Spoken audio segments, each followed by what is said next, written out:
Assalamualaikum. Apa kabar anak-anak? Masih semangat belajar di rumah kan? Mari kita simak materi berikut ini. Materi kali ini adalah tentang bunyi. Bunyi dibagi menjadi beberapa bagian ya. Yang pertama, asal dan sumber bunyi. Yang kedua, sifat bunyi. Dan ketiga, telinga sebagai indera pendengaran. Untuk mengetahui asal dan sumber bunyi, maka kita dapat melakukan percobaan. Siapkan bahan dan alatnya terlebih dahulu ya. Alat dan bahannya antara lain, yang pertama penggaris plastik, yang kedua piring cekung, yang ketiga karet gelang. Langkah pertama, coba kalian letakkan setengah bagian penggaris plastik di atas meja. Yang kedua, tekan dengan kuat bagian ujung penggaris yang menempel pada meja. Yang ketiga, tekan bagian ujung penggaris pada sisi yang lain lalu lepaskan. Amati video berikut.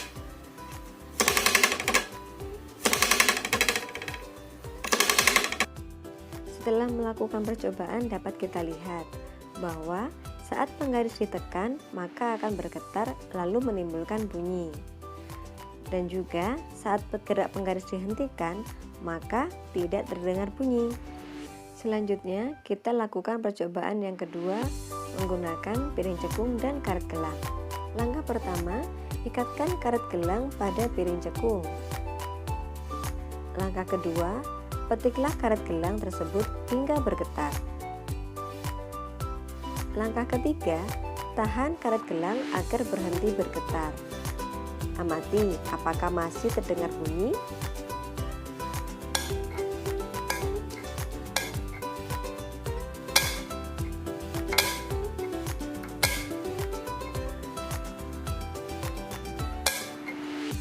Dari hasil pengamatan dapat kita lihat, yaitu saat karet ditarik maka akan bergetar lalu menimbulkan bunyi. Yang kedua, saat karet ditarik lebih kuat maka bunyi yang dihasilkan lebih nyaring. Yang ketiga, saat gerakan karet dihentikan maka bunyi tidak lagi terdengar. Sehingga dapat disimpulkan bahwa bunyi dapat terjadi karena adanya getaran. Benda-benda yang menghasilkan bunyi disebut sumber bunyi. Materi berikutnya adalah sifat bunyi. Sifat bunyi dibagi menjadi 3. Yang pertama, termasuk gelombang longitudinal. Yang kedua, perambatannya membutuhkan medium. Yang ketiga, dapat dipantulkan dan diserap. Gelombang longitudinal adalah gelombang yang arah rambatnya sejajar dengan arah getarnya. Jenis gelombang bunyi dibagi menjadi 3. Yang pertama, bunyi infrasonik. Frekuensinya kurang dari 20 Hz. Contohnya pada kelelawar, anjing, jangkrik, dan kuda. Yang kedua, bunyi audiosonik. Frekuensinya antara 20 hingga 20.000 Hz. Contohnya pada manusia. Yang ketiga, bunyi ultrasonik. Frekuensinya lebih dari 20.000 Hz. Contohnya pada lumba-lumba. Medium merambat bunyi ada 3, yaitu benda padat, zat cair, dan udara. Akan tetapi, bunyi tidak dapat merambat pada ruang hampa. Berikutnya, penyerapan dan pemantulan bunyi. Penyerapan bunyi. Bunyi dapat diserap oleh benda yang permukaannya lunak, seperti karpet, kertas, kain, busa, dan wol. Pemantulan bunyi dibagi menjadi 2, yaitu gaung dan gema. Gaung adalah bunyi pantul yang terdengar hampir bersamaan dengan bunyi asli. Biasanya terjadi di kamar mandi, gedung konser, atau gedung bioskop.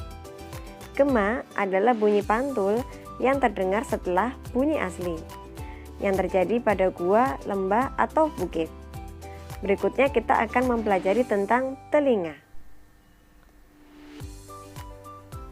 Fungsi indera pendengar atau telinga adalah kita bisa mendengar berbagai suara. Bagian-bagian telinga antara lain telinga bagian luar, yaitu daun telinga, lubang telinga, dan liang telinga.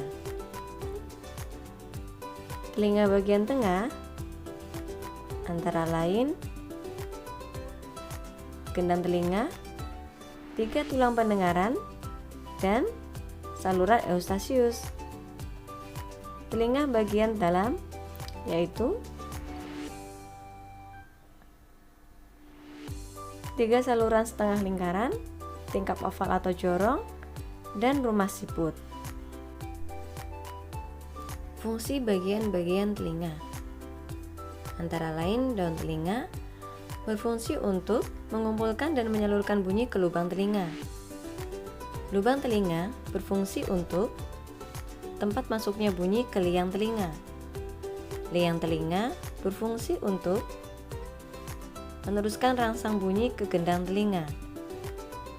Gendang telinga berfungsi untuk mengubah bunyi menjadi getaran.